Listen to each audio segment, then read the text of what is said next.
Welcome to teaching learning session of sociology. Today we'll start with a new course code BSOE 141 Urban Sociology. Urban, as all we know, urban refers to town or city, which is directly opposite to village or a country. The word urban is derived from a Latin word urbanus, meaning belonging to a city. Anything which belongs to a city is urban. Urban refers to a city or a town and it is opposite to village or country. What is urban sociology? Urban refers to city. What is sociology? Urban sociology. Urban sociology deals with the impact of city life on social action, social relationships, social institutions, and types of civilization derived from and based on urban modes of living. So, in urban sociology, we'll discuss about the impact of social life, how city life impacts the social action, how city life impacts social relationships, social institutions, and type of civilization. Urban sociology attempts to study the structures, processes, changes, and problems of urban areas and to provide input for planning and policy making. In urban sociology,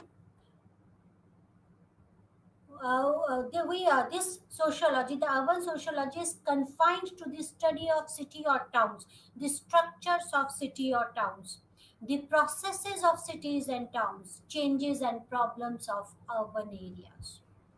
And it helps in policy making, planning. Urban sociology plays an important role in development of cities and towns. The nature and scope of urban sociology is vast and multidimensional. It deals with almost all aspects of city life, whether it's structure, whether it's social action, social institution, social processes, or structures, and in fact, it deals with the sewage systems and the impact of social life on civilization and culture. So it deals with almost all aspects of city life. The city is not merely the point at which great number of people are concentrated in limited space. It is a complex heterogeneity in almost every characteristic in which human being can differ from one another. City is a complex of heterogeneity. In city, people from all races, ethnicity lives together. They survive together. They are dependent on each other to fulfill their needs. It's a complex of heterogeneity. Their lifestyles are different. Their income patterns are different. Their customs could be different. So it's a complex of heterogeneity. People from all races, ethnicity come together and live in a particular area.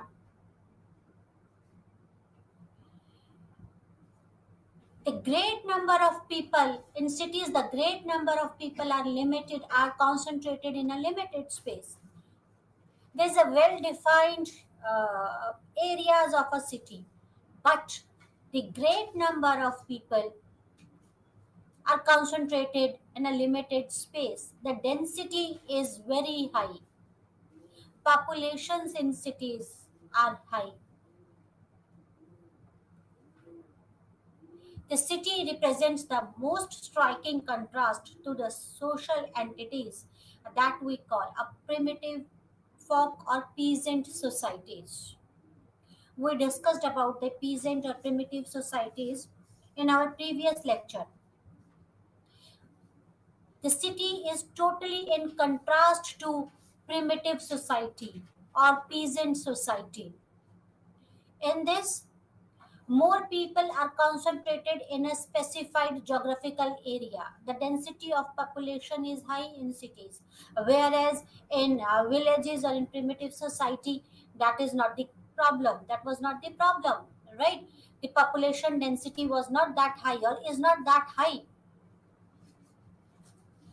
The heterogeneity, there is a heterogeneity in this city, but in peasant society or in folk or in primitive society there was or there is homogeneity. More or less people leads to a same type of social life. Their income is more or less similar, but not in case of city. They differ widely from one another in occupation. There is a difference in occupation in city and villages. There is difference in the division of labor. In cities there is more division of labor. People get job according to their skills. The role of everyone differs from each other in cities.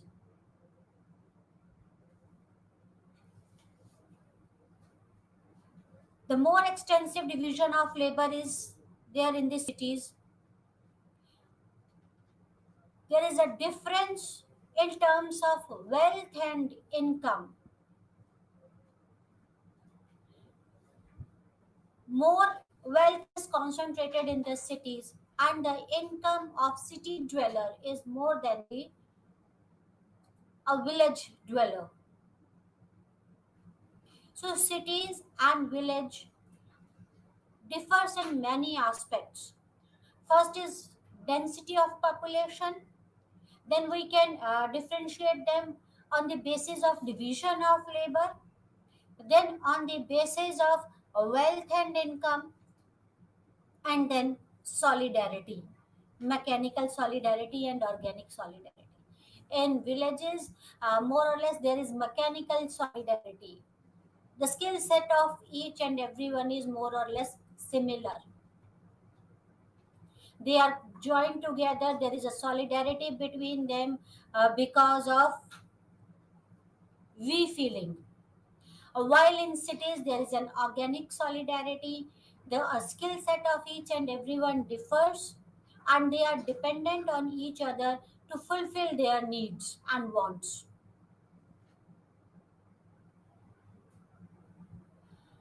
Emergence of urban sociology.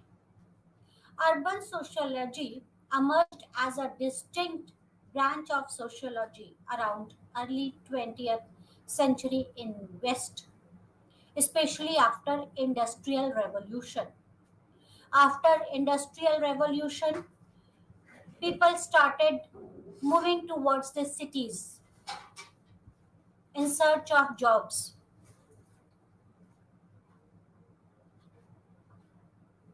Cities such as Chicago become the hub of urban sociology.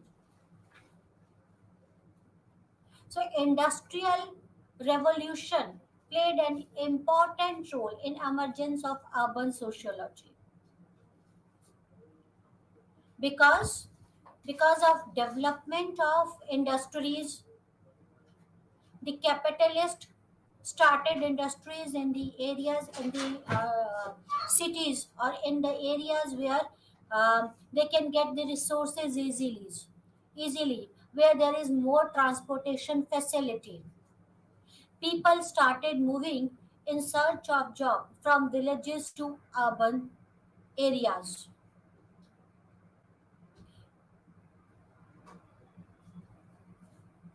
The social changes caused by industrial revolution and the development of cities motivated social scientists to make a city the subject matter of study. Due to the rapid process of urbanization that took place from late 19th century through the first part of 20th century, urban sociology emerged as an attempt to understand this process and the consequences it had for social life. Because of industrialization, people started moving from village areas to the urban areas. This compelled the social scientists to study the impact of this movement on the social life. This compelled to study the consequences. This movement motivated the social scientists to make the city the subject matter of study.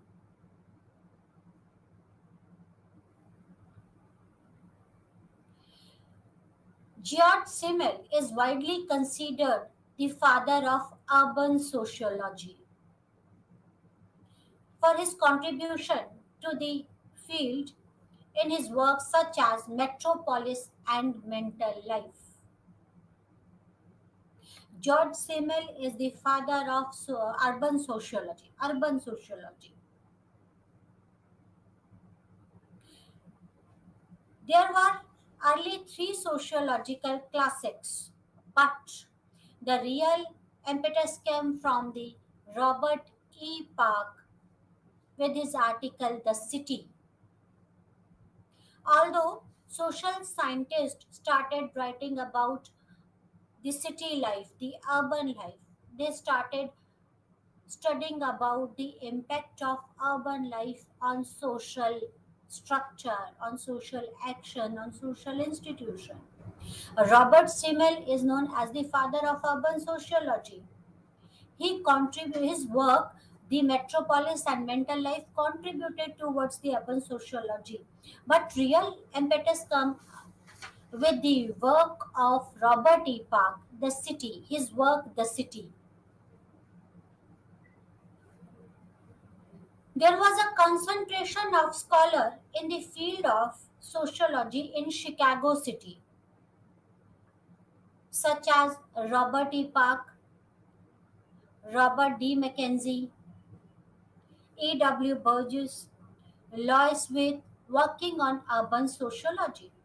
Urban sociology started from Chicago. All these urban sociologists, especially Robert E. Park, Mackenzie, Burgess, and Louis Wirth, were from Chicago, and they contributed a vast amount of studies in this field. And in this way, the Chicago School of Thoughts emerged. So urban sociology basically started from Chicago, and this leads to emergence of Chicago School of Thoughts. Urban sociology in India.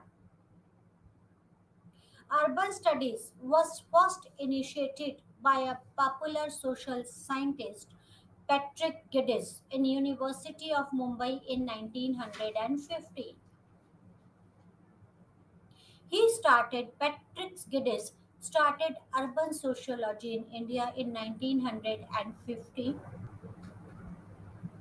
The British government invited him to study the urban sociology and give suggestions how can we improve in this field.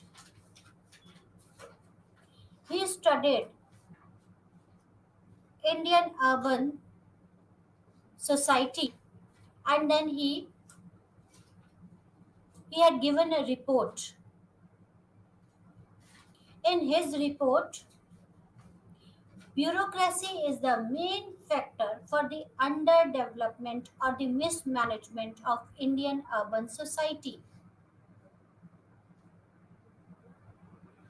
Substantial progress in the researches on urban problem was done in post-independence. Although Patrick Giddings is the first one who started urban sociology in India in 1915, but the substantial progress in this field was done after post-independence in the post-independence period. The Indian Council of Social Research, that is ICSSR, sponsored the research on urban problems in areas of geography, sociology, economics, public administration, etc. And that's how this urban sociology progressed in India after independence. Due to very low level of urbanization, the distinction between the rural and urban sociology was not meaningful in India. At that time, there was a low level of urbanization. But still, there was. There was no dichotomy between the traditional city and the villages in the Indian context, as both were having elements of same civilization, such as caste, kinship, family, etc. There was not much difference in Indian urban uh, Indian traditional cities and the villages. They have the same elements of caste, family, kinship, and rituals. It was only after the 1951 census, which indicated the high rate of growth of urban population in India, that social scientists began to take interest in urban studies. Before 1951, there was not much demarcation in the urban Indian urban areas and the village areas. But after 1951, our government come to know that scientists come to know that there is a growth in urban population, and they started taking interest in studies of the urban area. The interest continued during 70s. It started in 1951. In fact, it started even before independence in 1950. But post independence, social scientists start working on it, and it continued till 70s. Urban sociology gained importance and problem of rural and urban migration. Because of more development of cities in India, the people from the rural areas started migrating from the rural area to the urban areas. And the urban sociology gained importance. Urban development and the other related areas such as demography, neighborhoods, slums, social stratification, education, ethnic conflicts, and movements, kinship, religion, politics, economy, social problems, and impact of urbanization on rural areas attracted the attention of sociologists and social anthropologists. With the development of urban areas in India, many problems came up, and it attracted the attention of social scientists. Problems like migration, problem like slums because of migration from rural area to urban area. The slums developed in the urban area because of the limited space, limited living space of the urban area. The development of the slums, social stratification, education, how development of urban areas impacted the education, ethnic conflicts, and revolution, because in urban area is heterogenic. When it is heterogenic, then there must be ethnic conflicts and movements. How it affected the kinship, religion, impact of religion, or how it impacted the religion, politics, economy, social problems. The National Commission on Urbanization (NCU) report published in the 5 volumes highlighted the problem of urbanization at grassroots, at state and sub-state level. NCU published a report, and this report was published in the 5 volumes. And this report highlighted the problems of urbanization at state and sub-state level. NCU noted that urbanization is a phenomenon of a unique scope and dimension that can change the nature of our lives fundamentally. Urbanization can change our life fundamentally, according to NCU. Two major currents came into characterize urban sociology in early periods, and these currents are the Chicago School and Community Studies. Chicago School of Thought. The group of sociologists studied the urban environment in Chicago through the early 20th century, and they have left a lasting impact on field.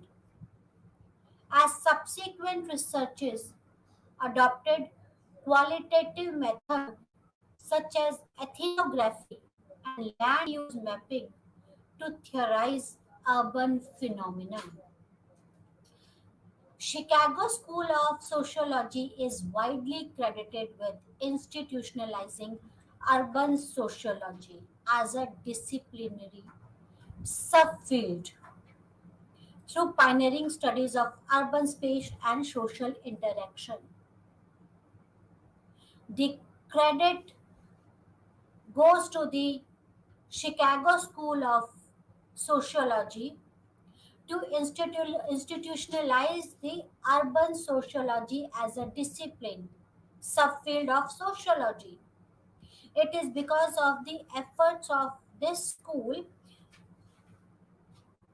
social scientists started studying about the urban problems, and urban sociology emerged.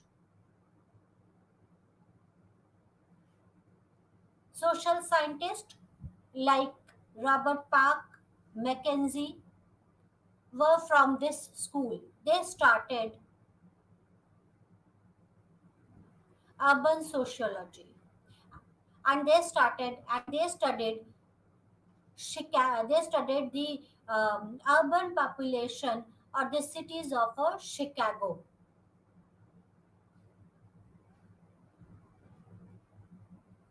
Chicago School sought to provide subjective meaning to how humans interact under structural, cultural, and social conditions.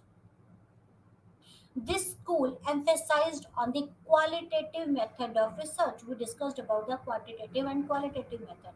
And the researcher used the qualitative or ethnographic method to study urban areas. This school sought to provide subjective meaning to how human interacts with structural, cultural, and social conditions.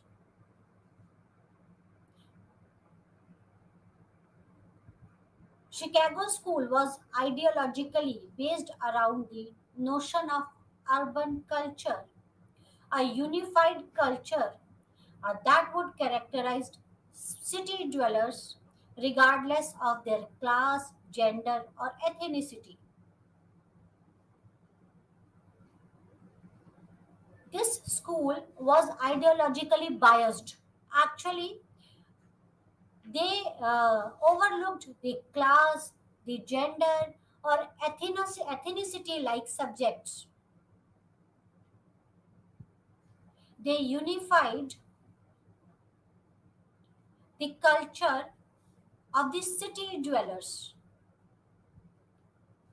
despite of their ethnicity, despite of their gender or the class. So somehow this school was ideologically biased. Community studies. The second current has come to call a communities studies. It consists of broad gauged ethnographic studies of social structure of individual communities and the way of life of the inhabitants. In this, they include ethnographic studies of social structure of individual communities. They studied the individual communities and the way of life they inhabited. In 1960s and 70s, social problems in general and urban issues in particular were different from those that given birth to the Chicago school. With the development of the urban areas or with the more development of the urban areas in the countries, the problems shifted, that the problems shifted or the problems have changed.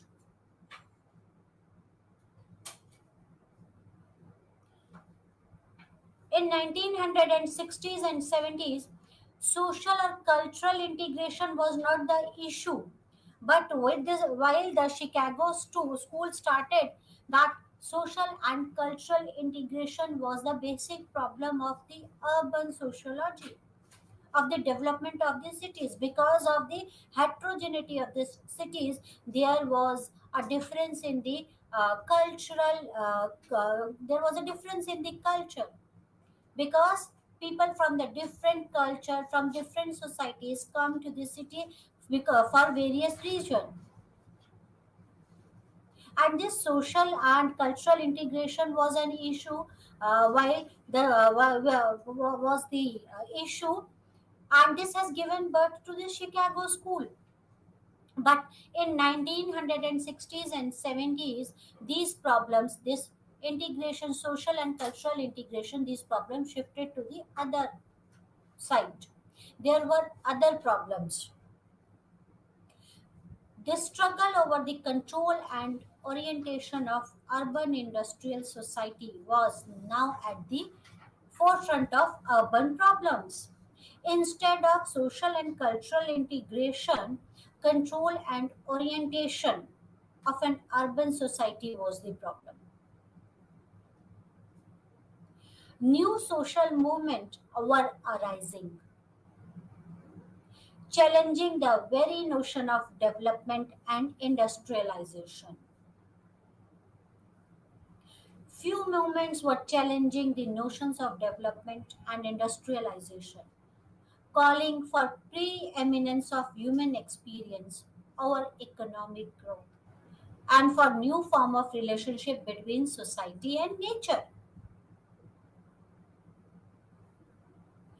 Gender issues were raised as fundamental. Chicago School overlooked these gender issues. Chicago School overlooked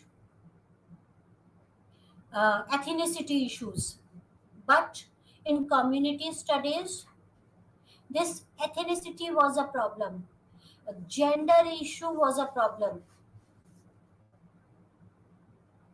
State intervention in people's life by means of control of social services and public amenities become a key element in the organization of both everyday life and urban processes.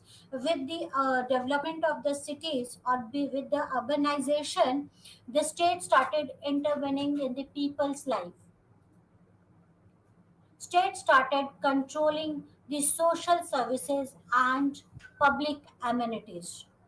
And this social services and public amenities become the key element in organization of both everyday life and urban processes. The Chicago School and the community studies, these two orientations are divided into culturalist approach and structuralist approach in urban sociology. The Chicago School is the culturalist approach. The culturalist approach or the Chicago School emphasize on how urban life feels, how people react to living in urban areas, and how city life is organized. Chicago School concentrated on the cultural aspect of the urban areas. They concentrated how urban life feels, how people react to living in the urban areas, and how city life is organized. This approach tries to study and explore the culture, organizational, and social psychological consequences of urban life. Chicago School, the studies of the Chicago School tries to explore the culture, the impact of organizational and social psychological consequences on the urban life. Louis Wirth's work belonged to this approach. While the structuralist approach or the community study investigate the interplay between political and economic forces because the state starting intervening in people's life.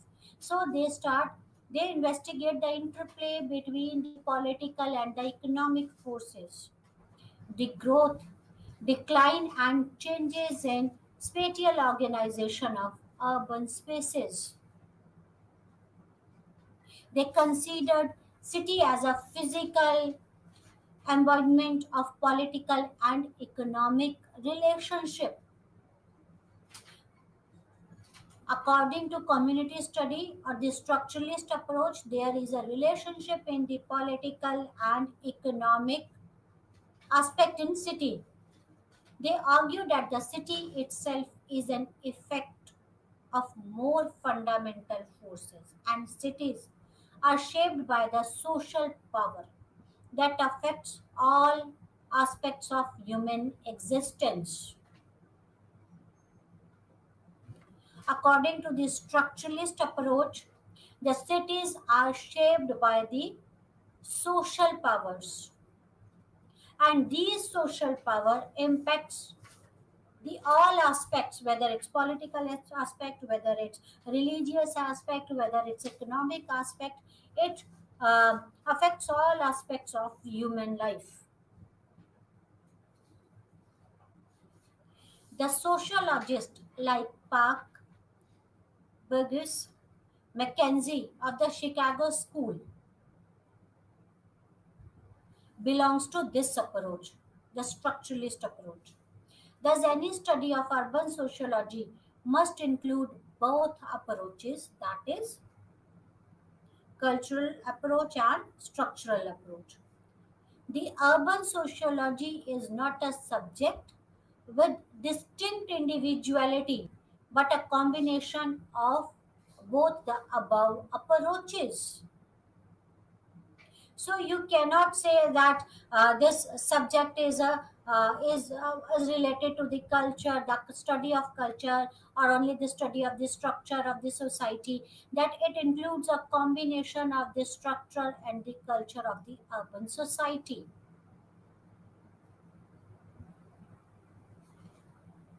Nature and scope of urban sociology.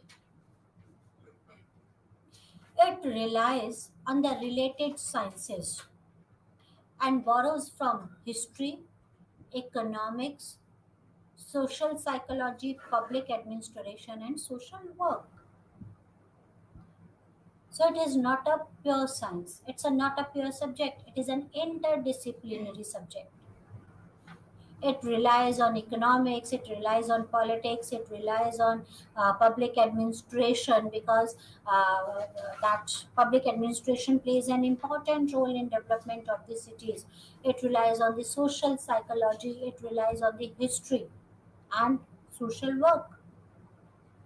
It tends to overlap geography with its emphasis on spatial distribution of social institution and social group within these cities.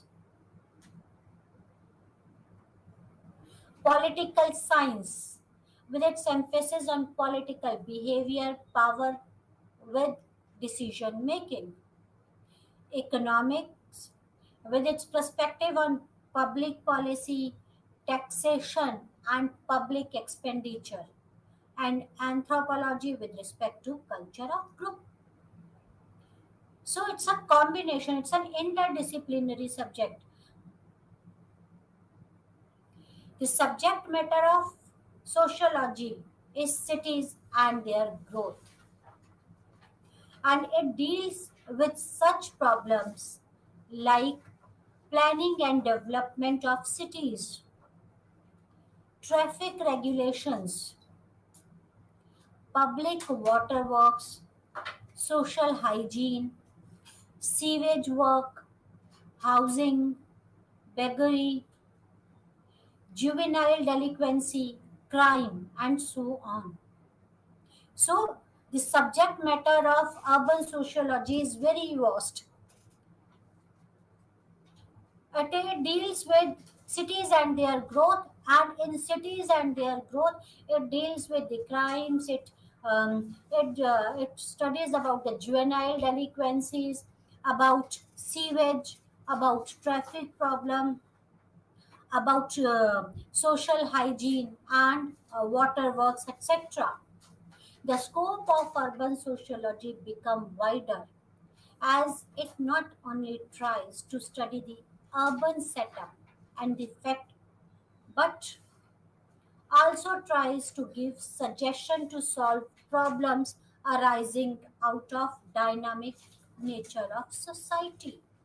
It not only studies the problems of the urban society, but also gives the suggestions how can we deal with these problems.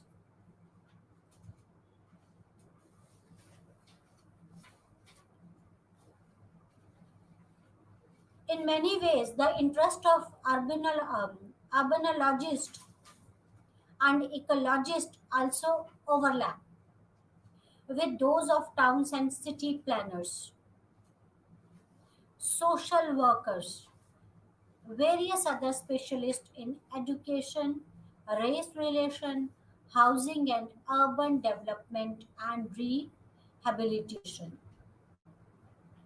So, this study of the scope or the study of social urban sociology overlaps the overlaps the area of city planner, social work, housing and urban development, education. So the scope of this urban sociology is very vast. Community.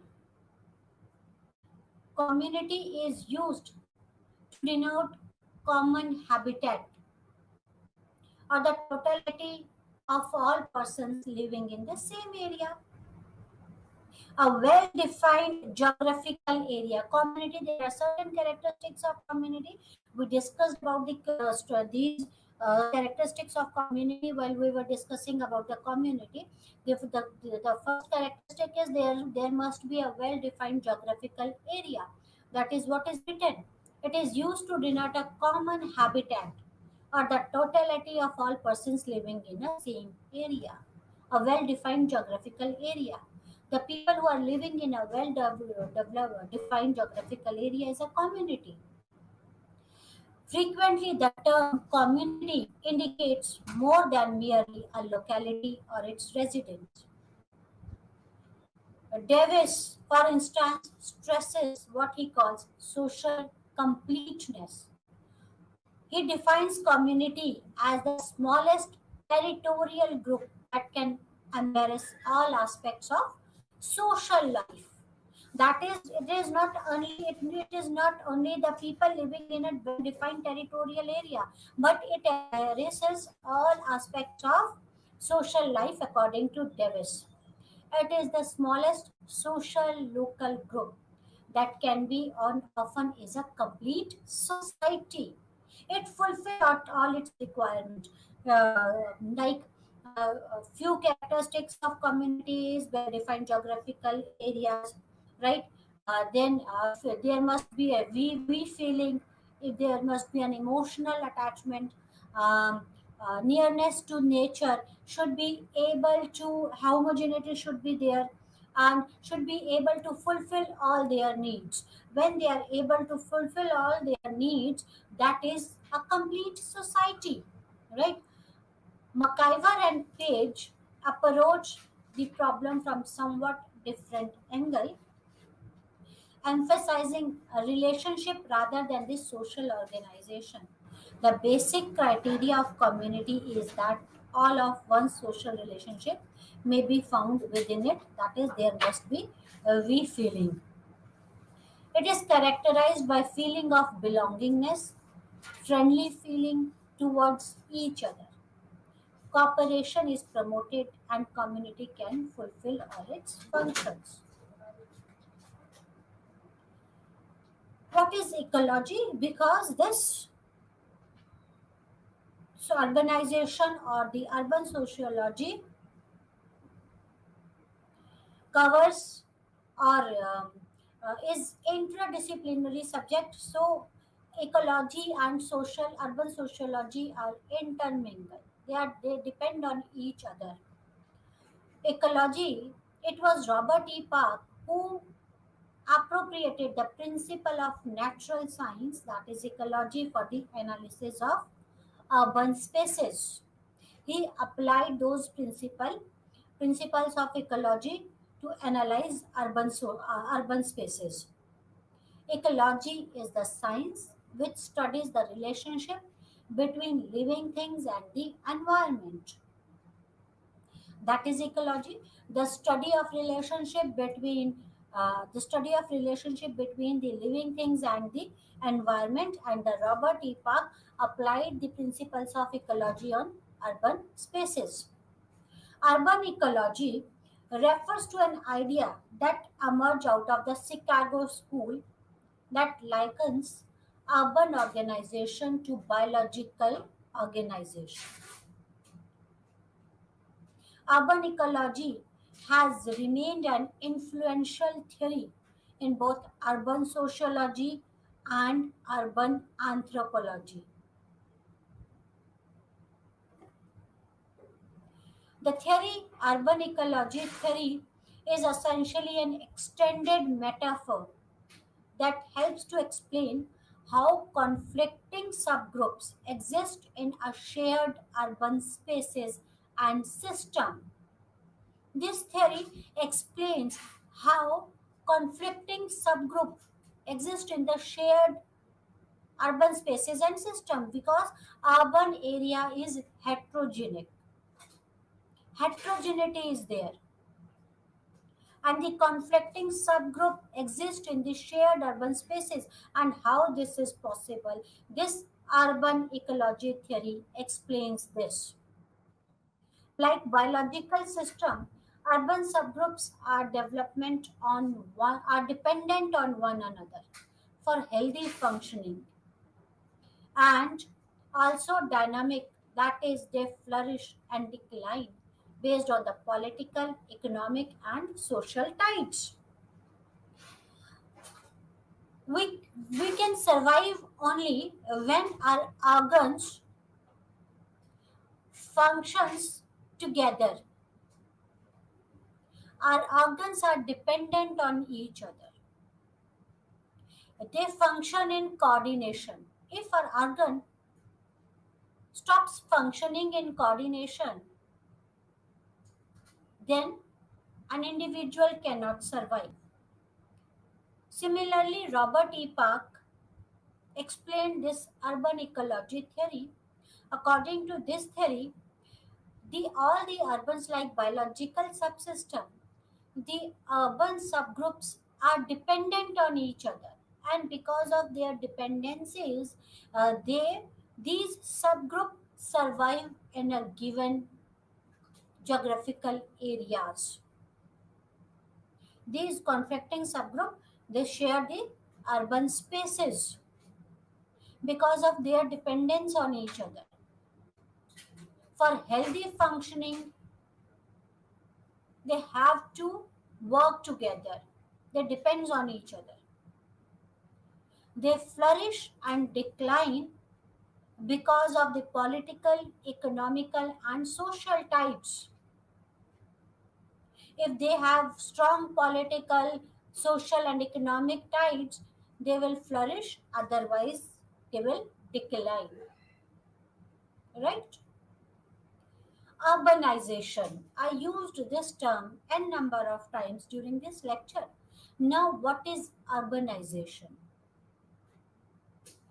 Urbanization refers to the origin of cities and the process of city building. What is urbanization? Origin of cities or process of city building is urbanization. What people migrate from rural areas to the cities due to pull or push factors, temporarily or permanently. The process of urbanization takes place. The development of city or the origin of city, and this the process of development or origin of the city is known as urbanization, and the people move from or migrate from rural area to the urban area because of push and pull factors. They migrate from rural area to urban area permanently or temporarily. That depends on their condition, and this movement is known as urbanization. There is another term, urbanism. What is urbanism? Urbanism studies the way of life that may be found within the urban community. What is urbanization? Development or the origin of cities is urbanization, and the way of life in those cities is urbanism. The way of life is urbanism, and the development of cities is urbanization. Urbanism, the way of life in the cities or in the urban area is urbanism. It deals with this urbanism, deals with the culture, with meanings, symbols, pattern of daily life, and the processes of adjustment to the environment of the city, but also with social conflict and political organization at street, neighborhood, and city level. So urbanization is just the development of the cities. Urbanism is a way of life in the cities. Way of life means culture. Urbanism deals with the culture. It deals with the symbols. It deals with the uh, uh, meanings and the process of adjustment to the environment of the city. If someone is migrated from rural area to urban area, then there must be difference in the lifestyle of the rural area and urban area. And this adjustment, when that individual adjusted according to the present scenario, then this adjustment is known as the urbanism. It deals with the social conflicts, political organization. Urbanism deals with the social conflicts because of heterogeneity nature of urban areas. The importance of theories developed in Chicago School within the urban sociology have been critically sustained and critiqued, but still remain one of the most significant historical advancement in understanding urbanization and the study and the city within the social sciences. Although the theories of Chicago School were criticized, but still these theories are very important in understanding urbanization. I hope now this is clear. What is that is the Chicago School. We discussed about the Chicago School. We discussed about the community. We discussed about the nature and the scope of urban sociology. Urbanization and urbanism. Now we will start with Unit 2 of BSOE 141, Urbanization and Urbanism. Urbanization can be defined as shift in population from rural to urban areas.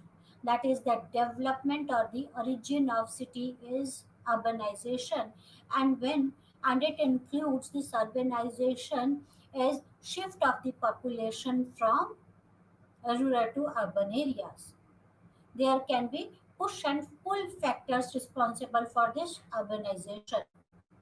This can be characterized, urbanization can be characterized by inflow of population to urban centers, making them more densely populated than the other areas. Because of influx of the population, these urban areas are densely populated than the other areas.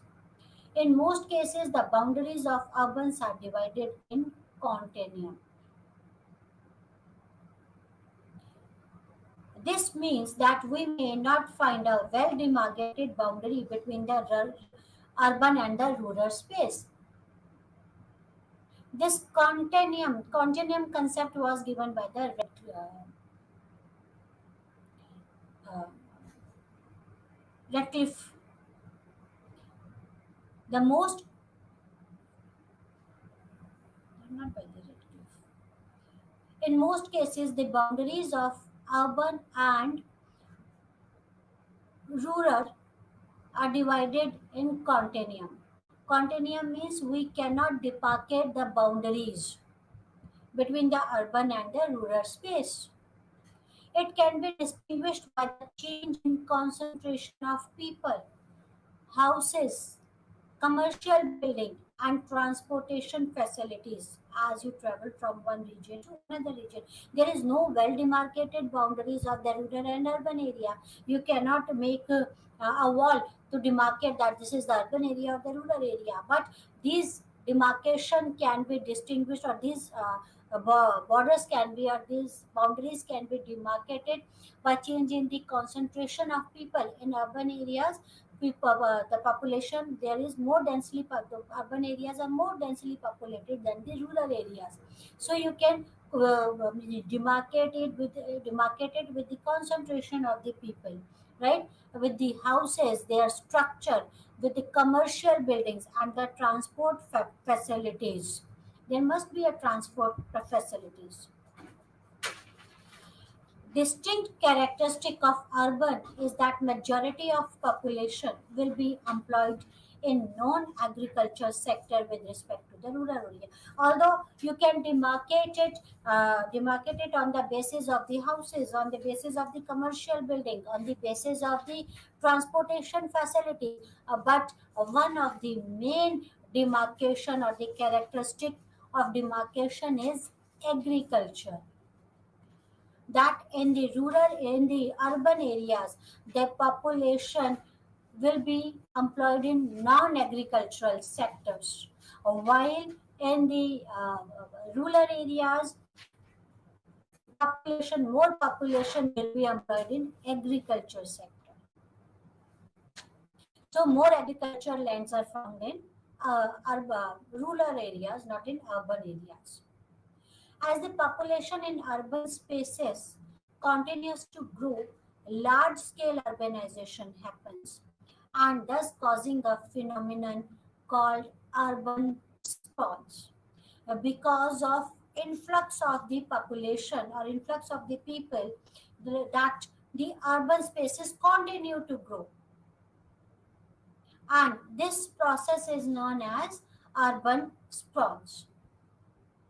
The urban population disperses over larger geographical areas, leading to development of the suburbs and the outskirts of the urban centers. This triggers the onset of new residential spaces, roads, transport facilities, and commercial activities in the suburbs, resulting in geographical expansion of urban spaces, and this is known as urban sprawling. Because of more migration, the geographical areas of urban places, that the urban population disperses to the larger geographical areas, and this leads to the development of suburbs in the outskirts of those urban centers. And because of this development, right, it triggers to the new residential spaces, transportation facilities, and commercial activities in suburbs. And this process, this development of suburbs, because of migration of more people from rural areas to the urban areas, is known as urban sprawl. People migrate from villages to urban because of push and pull factors. Push factors are those that urge people to move out from their native rural places, like lack of job opportunities in rural areas, lack of economic activities, hostile environment, a natural disaster like drought or famine, poverty and hunger. These are the push factors which forces the people or which urges the people to move out from their native place. Then there are pull factors like desire to have a comfortable life, motivate the rural people to move to the urban spaces where they can enjoy the avenue for the growth and prosperity. This want or this desire to have a comfortable life is a pull factor. Pull factors are those that attract the population to relocate to the urban spaces. Those factors which attracts the rural population, which attracts the population to relocate to the urban areas. That is like economic growth, political factors, social environment, in the urban spaces may appear more appealing to public than their native place. So push factors are those factors which compel the people to leave their native place. Push factors like hunger, like natural disasters, less economic growth, lack of job opportunities. These are the push factors. Pull factors are those factors which attract the natives of the rural to come to relocate to the urban spaces, like lifestyle of urban areas, economic growth in urban areas, political environment, social environment. So these pull and push, both factors are responsible for the urbanization, relocation of rural population to urban areas. Urbanism and acculturation. What is urbanism? Urbanization is the development of the cities, and urbanism is related to the way of life in cities. It is related to the culture of cities. We'll discuss about urbanism and acculturation in our next lecture. Thank you very much. Namaskar.